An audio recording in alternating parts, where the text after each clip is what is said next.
저는 기업의 지식재산을 보호하는 일을 하고 있어요. 그래서 기업의 일을 하고 있기 때문에 기업의 기본은 비즈니스 현장에서 계속 살아남는 겁니다. 그래서 우리가 살아남기 위해서 어떻게 해야 될 것인지 한참 생각하는 가운데 이런 제목을 가지고 발제를 하면 좋겠다라는 발제의 계기를 만들게 되었습니다. 여기에 보면은 아기 거북이들이 아래서 나와서 이 바닷가로 들어가는 과정 가운데 있습니다.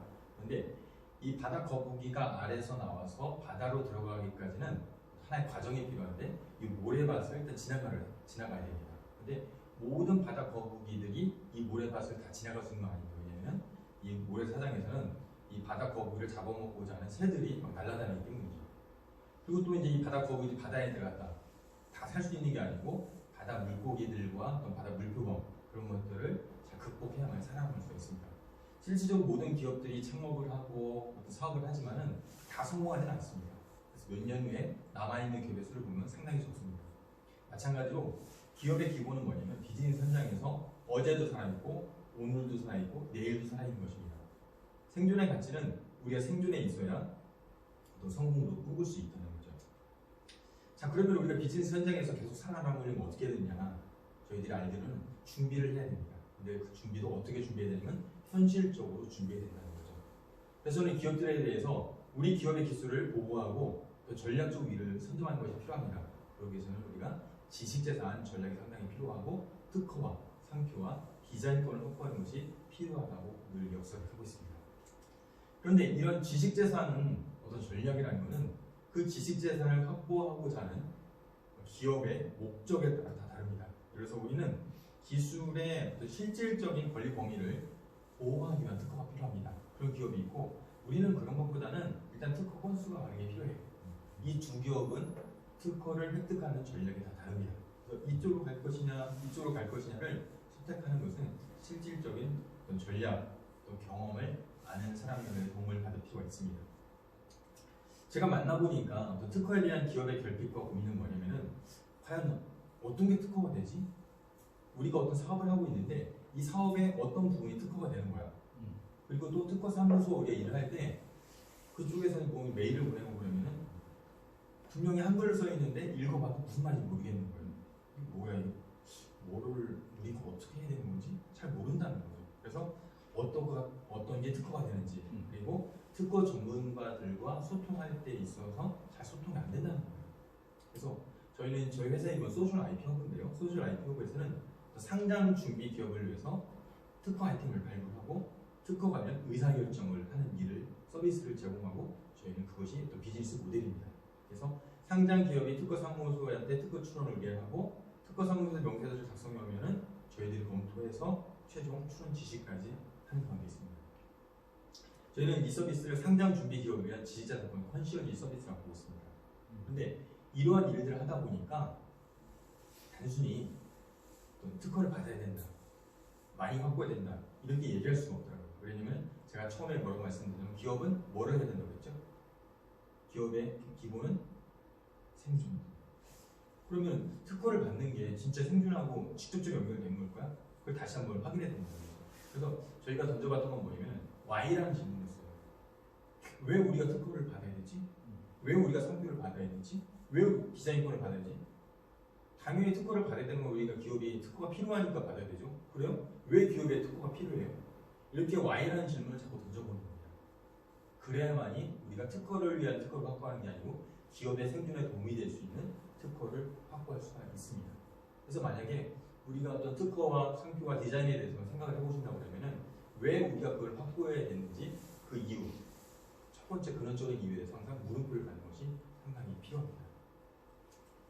자, 그러면 저는 현실을 직시합니다. 우리가 이 기업의 특허를 확보해 주는데 그럼 그 특허가, 확보된 특허가 그 기업에 이런 100억 원 정도의 보증 수표가 될 거냐, 아니면은 뭐 특허를 확보하는데 438만 원이 들어가는데 그 정도의 비용만 들어놓고선 나중에 부전 수표만 되느냐. 예를 들어서 어떤 기업이 10건의 특허가 있는데 그 10건의 특허를 통해서 100억의 가치를 받을 거냐, 아니면은 그럴싸한데 실질적으로 행사하려고 보니까 이런 부도나는 부전 수표가 될 거냐는 거죠. 그래서 저희는 어떻게 하면 특허가 기업에 실질적인 도움이 될 것인지를 한참 생각했습니다. 그러면서 나온 것이 바로 이 BTI 전략입니다. 이 BTI 전략을 보면은 비즈니스와 기술과 지식재산이 이렇게 세 개가 나열되어 있습니다. 제가 세 개를 나열하니까 많은 분들이 선택적으로 습관적으로 이 중에서 하나를 선택하는 거죠. 아 맞아요. 대표님 사업이 잘 되려면 비즈니스 성공하려면요 비즈니스 모델이 좋아야 돼요. 비즈니스 아이템이 좋아야 돼요. 그러니까 우리 비즈니스 아이템은 쌍팍하니까 우리한테 투자하면은 투자자께서는 돈을 많이 벌 수 있습니다. 이렇게 얘기를 해요. 어떤 분들은 무슨 말씀이세요? 비즈니스 아이템이 아무리 좋아도요 기술력이 뛰어나지 않으면 힘듭니다. 그런 말을 합니다. 그리고 어떤 분은 뭐라고 하냐면 비즈니스 아이템 기술도 중요하지만 그게 특허로서 확보돼야만이 다른 사람이 못 들어오죠. 특허를 반드시 확보하기 필요합니다라고 이렇게 말씀을 하세요. 근데 실질적으로 우리가 보니까 이 세 개 중에 어떤 하나에 집중하거나 습관적으로 그러면 안 된다는 거죠. 그래서 저희가 찾아본 것이 절권도라는 절권도의 교훈입니다. 이수룡이라는 그 배우와 무술가예요. 이분이 창시한 무술 절권도거든요. 저도 이제 절권도를 몇 개월 동안 수련했는데 제가 절권도를 수련하면서 나름대로 익혔던 건 뭐냐면은 제한되지 말고 다 사용하는 거예요. 예를 들어서 대표님 어떤 권투 선수가 있는데 권투를 하다가 발로 상대방의 얼굴을 딱 차서 이렇게 KO를 시켰어요. 그 권투 선수는 어떻게 될까요? 퇴장, 실격을 당하게 되죠. 당합니다. 근데 이 절권도에서는 발을 사용하는 이걸 사용하는 아무 상관이 없어요. 팔꿈치를 사용하는. 근데 많은 우리 사람들은 그래요. 어떤 얘기를 하냐면은 다른 기업이 우리의 기술을 훔쳐갔어요. 저 사람이 우리의 직원을 빼갔어요. 우리 노하우를 빼갔어요. 저 사람은 정말 불공정한 사람입니다. 처벌을 해주세요. 이런 말을 해요. 근데 이게 맞는 말이죠. 원래는 정정당당하게 다른 사람의 기술을 빼가면 안 되는 거고 직원을 빼가면 안 돼요. 그런데 현실이라는 거는 어때요? 그런 것들이 상존한다는 거예요. 항상 있다는 거예요. 그런 상황에서 내가 살아남아야 된다는 거예요. 사회가 부조리하다, 국가 정책이 나쁘다, 국가 법률이 나쁘다, 그건 의미가 없는 거예요. 그건 현상이기 때문에 그 속에서 자신이 살아남기 위해서는 내가 사용할 수 있는 모든 제한을 제한되지 말고 다 사용을 해야 됩니다. 그리고 내가 가지고 있는 것뿐만이 아니라 다른 사람이 가지고 있는 것까지 활용을 해서 내 사업을 일으켜야만이 바로 성공할 수 있다는 거죠. 자, 이 그림은 절권도의 문양이에요. 화살표가 위로 올라가는 게 있고 밑으로 내려가는 게 있어요. 딱 보면 음과 양 그런 생각이 나죠. 많은 분들도 선택적으로 생각합니다. 나는 양의 성격이라 다른 사람 앞에 나서 말하는 걸 좋아해요. 나는 음의 성격이어가지고 세상은 좋아하는데 다른 앞에 나서 하는 건 힘들어요. 또 분리를 한다는 거죠. 그렇지만 이 문양이 나타내는 건 뭐냐면 음양 간의 연속적인 상호작용을 계속적으로 뭔가 할 때 뭔가 활력이 일어나고 일이 일어난다는 겁니다. 마찬가지로 우리의 비즈니스 성공을 부르는 실전 IP 전략은 뭐냐면은 비즈니스와 기술과 이 특허가 하나의 어떤 프레임을 가지고 자꾸 서클을 가지고 돌아가는 거죠. 예를 들어서 어떤 특허를 우리가 분석을 해서 그 속에서 비즈니스 아이템을 찾아내고 그 비즈니스 아이템을 실현할 수 있는 기술을 또 개발하는 겁니다. 그럼 새로운 비즈니스 아이템과 기술이 나왔을 때 그대로 하는 게 아니고 이 비즈니스와 기술을 보호할 수 있는 특허를 획득을 하는 거예요. 그리고 단순히 획득하는 게 아니라 특허를 활용할 수 있는 전략. 그래서 이 특허를 가지고 또 비즈니스를 뭔가 서포트할 수 있는 그러한 전략을 우리가 확보해야 된다는 거죠. 그런데 이게 하나의 텀으로 그치는 게 아니고 특허에서 비즈니스 기술 나오고 여기서 또 이렇게 특허가 나오고 또 나오고 그래서 자꾸 서큘레이션이 돼요. 그래서 선택이 아닌 연속적인 상호 작용을 할 수 있는 사고를 가지고 있어야만이 우리가 반드시 비즈니스에서 생존할 수 있고 성공을 꿈꿀 수가 있습니다. 자, 그러면 우리가 BTI 전략을 계속 해볼 텐데요. 그럼 비즈니스와 기술과 이 지식재산이라는 어떤 하나의 프레임을 가지고 사고를 해보겠습니다. 그럼 어떻게 우리가 특허를 가지고 보증수표가 될 거냐? 중요한 건 뭐냐면 가치의 과정의 가치를 깨달아야 됩니다. 우리가 특허를 하나를 확보하고 두 건을 확보한다고 세 건을 확보한다고 그래가지고 보증수표가 되는 건 아니에요.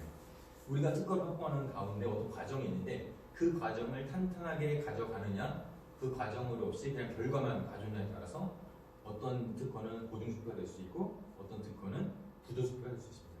그럼 보증수표가 될 수 있는 기업은 뭐냐면은 특허를 우리가 아이템을 발굴하고 그걸 명세서로 작성을 해서 출원합니다. 그러면은 특허청에서는 심사를 해요. 그래서 이거를 특허를 줄 건지 말 건지를 결정을 하게 됩니다. 그러면 특허를 출원했을 경우에 어떤 거는 등록되고 어떤 거는 거절이 될 수 있어요. 그럼 결과만 바라보는 사람들은 왜 거기 거절됐으니까 그동안 돈 들어간 뭐 200만, 300만 원이 헛수가 있다고 생각합니다. 근데 특허가 부종수가 되기 위한 기업은 뭐냐면은 우리가 특허를 출원하다 보면 내 기술이 진짜 대단한 기술이고 내 비즈니스 아이템이 진짜 대단한 비즈니스 아이템을 생각했는데 막상 특허 심사를 받아보니까 이미 3년 전에, 4년, 5년 전에 미국의 어디에서 이미 나왔던 기술이라는 거예요. 그걸 알 수가 있다는 거죠. 이런 과정을 통해서, 심사 과정을 통해서 아, 우리 기술과 똑같은 게 이미 있다는 걸 알게 된다는 거예요. 그런데 만약에 이런 과정이 없다고 하면은 내가 독창적인 기술을 가지고 있다고 하면은 투자자들한테 얘기를 합니다. 대표님, 우리 기업은요, 이런 비즈니스 아이템이 있고 이런 기술이 있는데 진짜 뛰어나요. 애플보다 뛰어나요. 이렇게 얘기를 했는데 상대방이 못 알아주는 거야. 아, 그거요? 제가 볼 땐 별로일 것 같은데요. 이렇게 얘기해버리면은 이 말하는 사람 입장에서는 어떤 생각을 하게 되냐면 아, 겸손하게 네, 그럼 우리 기술이 별로니까 우리 기술 업데이트 시키겠습니다. 그게 아니고 저 사람이 우리 기술을 모르기 때문에 이 업황 현황을 모르기 때문에 저런 얘기를 한다고 생각합니다. 근데 또 심사 결과를 받아본 사람이라면은 좀 냉철하게 볼 수 있는 거야. 아, 우리 기술 새로운 건 줄 알았는데 보니까 이때 있었네. 이런 생각을 하면서 우리 기술을 좀 내실을 가질 수 있는 기회를 볼 수 있습니다. 그러면 우리는 A라는 방식을 하려고 했었는데 아, 이게 있으니까 우리는 B라는 아이템을 더 붙여가지고 이런 식으로 할 거야. 아니면 아예 우리는 아예 아이템 A를 접어버릴 거야. 그래서 B라는 아이템을 가지고 B라는 기술을 가지고 사업을 할 거야. 이런 식으로 나갈 수가 있습니다. 그래가지고 이런 기술을 이렇게 하다 보면은 특허 출원을 하는 기업들은 뭐냐면 습관적으로 새로운 아이디어가 떠올랐을 때 특허를 출원하게 됩니다. 그리고 그 특허 출원 과정을 통해서 일단 한번 필터링이 됩니다. 이런 필터링이 된 아이템을 가지고 기술을 가지고 사업을 하다 보니까 더 성공을 향해서 가까이 갈 수가 있습니다. 자, 두 번째는 뭐냐면은 현실 감각의 가치입니다. 아까 이 대표님하고 같이 얘기할 때도 현실성이 있느냐, 아니 교과서적으로 남이 걸어보지 않는 길을 걸으면 좋은 거냐. 어떻게 보면 남이 걸어지 않는 길은 아까 기술력에 어떤 중점을 둘 수가 있어요. 이건 아무도 지금까지 써보지 않은 기술이에요. 우리는 이 기술을 새로 발명을 했어요. 되게 혁신적인 거예요. 이게 새로운 거니까 미래가 이렇게 갈 것 같아요. 근데 현실은 그 기술이 나온다 할지라도 그 비즈니스가 나온다 할지라도 시장이 아직 준비가 되지 않았기 때문에 나오면은 그건 100% 망할 수밖에 없습니다. 그래서 우리가 어떤 혁신과 현실이라는 것들을 잘 우리가 보고선 이 병아리가 어떻게 돼요? 따뜻한 봄날에 나와야 되잖아요. 추운 겨울날 나오면 죽는 겁니다. 그래서 우리가 현실적인 감각을 가지고 BTI, 비즈니스 아이템이 정말 이 사업이 될 것인지, 그리고 이게 실현 가능한 기술인지 아니면 특허로만 끝날 수 있는 기술인지를 명확하게 분별할 수 있는 안목이 필요합니다. 또 중요한 건 뭐냐면 실현하는 가치예요. 실현하는 가치. 우리가 좋은 비즈니스든 좋은 기술이든 좋은 특허든 간에 그것들을 재빨리 권리화시키는 작업들이 필요하고 권리화된 작업, 권리화된 어떤 지식재산 같은 경우는 실제 이게 비즈니스 현장에서 통하는지 안 통하는지를 빨리 실행을 해봐야 됩니다. 그래서 이게 비즈니스 현장에 통하는지 안 통하는지를 빨리 봐서 이거를 그냥 스톱할 것이냐, 더 나갈 것이냐, 바꿀 것이냐, 업데이트할 것이냐 이거를 빨리 결정을 하셔야 됩니다.